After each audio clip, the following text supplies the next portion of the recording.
कहती हूँ अनूप से तो दो मुआ सांप भी भला, जो डसने में पता तो चलता है कि किस तरफ से डसेगा। एक तो भगवान ने उसको शक्ल काली नाग जैसी दी थी, वैसा काला नाग वो निकल भी गया, वैसा काला नाग वो निकल भी गया। तो देखो जिस आदमी को बाटा की चप्पलों में अनूप था, मैंने खुद ने उसको देखा, उसकी चप्पल में इतना बड़ा छेद था। किसी के माथे पे कभी नहीं लिखा होता कि ये पीठ में छुरा घोंपेगा। जब साथ हमारे कोई खड़ा होता है ना, तो वो हमारा होता है। अपना कौन कब कैसे दगा दे डाले, इस बात को जजपा से अच्छा भला और कौन जान सकता है। शनिवार को आदमपुर में जजपा कार्यालय का शुभारंभ करने पहुंची नैना चौटाला ने अपनी ही पार्टी के पूर्व मंत्री रहे अनूप धानक पर जमकर हमला बोला। नैना चौटाला ने तो अनूप धानक की तुलना दो मुँहे काले सांप से कर डाली। नैना चौटाला ने दो मुँहे सांप को भी अनूप से अच्छा बता दिया। जननायक जनता पार्टी ने मान सम्मान देने में बैकवर्ड क्लास को, एससी क्लास को कभी कोई कमी नहीं छोड़ी। हमने तो अनूप धानक को भी कैबिनेट मिनिस्टर बना के भेजा था ना। अब किसी के माथे पे, अभी भरत जी कह रहे थे कि आप को कहा सुनते नहीं हो, मैंने कहा किसी के माथे पे कभी नहीं लिखा होता कि ये पीठ में छुरा घोंपेगा। जब साथ हमारे कोई खड़ा होता है ना, तो वो हमारा होता है।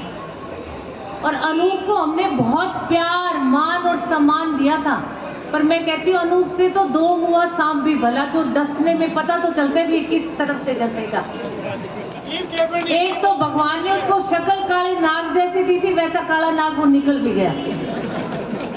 तो ऐसे लोगों से सावधान रहो।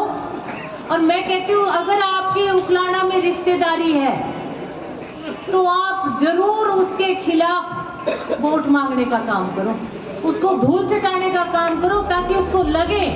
नैना चौटाला ने कहा कि जननायक जनता पार्टी ने मान सम्मान देने में एससी और ओबीसी समाज को कभी कोई कमी नहीं छोड़ी। पूर्व मंत्री अनूप धानक पर कटाक्ष करते हुए नैना चौटाला ने कहा कि किसी के माथे पर नहीं लिखा होता कि वो कब पीठ पर छुरा घोंप दे। जो हमारे साथ खड़ा होता है वो हमारा होता है। नैना बोली कि अनूप को हमने बहुत मान सम्मान प्यार दिया, लेकिन अनूप से तो दो मुआ सांप अच्छा होता है, जिसका पता होता है कि वो कहां से डसेगा।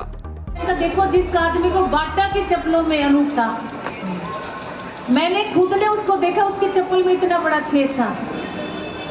आज मैं कहती हूँ वो भी मुंह ऊपर करके चल रहा है। हर गांव में उसकी बेइज्जती हो रही है। मैं तो आपको भी कह के जाऊंगी कि अगर रिश्तेदारी है तो डट के खिलाफत करना उस बंदे की, जिसको ये नहीं पता कि तेरे को सीढ़ियां चढ़ाने वाला चौधरी देवीलाल का परिवार है और आज तूने उनकी पीठ पे छुरा घोंपा है। नैना चौटाला ने कहा कि अनूप बाटा की चप्पल पहनकर आया था और उसमें भी छेद था, और आज वो आदमी ऊपर मुंह कर कर चलता है। आज हर गांव में उसकी बेइज्जती हो रही है। नैना गुस्से में आज अनूप धानक के खिलाफ जमकर अपनी भड़ास निकाल गई। मगर क्या राजनीति में इस हद तक ऐसी बातें करनी चाहिए? ये सही है या गलत, ये आप कमेंट बॉक्स में लिखकर बताएं। Bureau report, Punjab Kesari TV. हमसे जुड़े रहने के लिए हमारे YouTube चैनल को सब्सक्राइब करें और नई वीडियो की नोटिफिकेशन के लिए बेल आइकॉन को दबाएं। अगर आप ये वीडियो Facebook पर देख रहे हैं तो लाइक जरूर करें और ज्यादा से ज्यादा शेयर करें। धन्यवाद।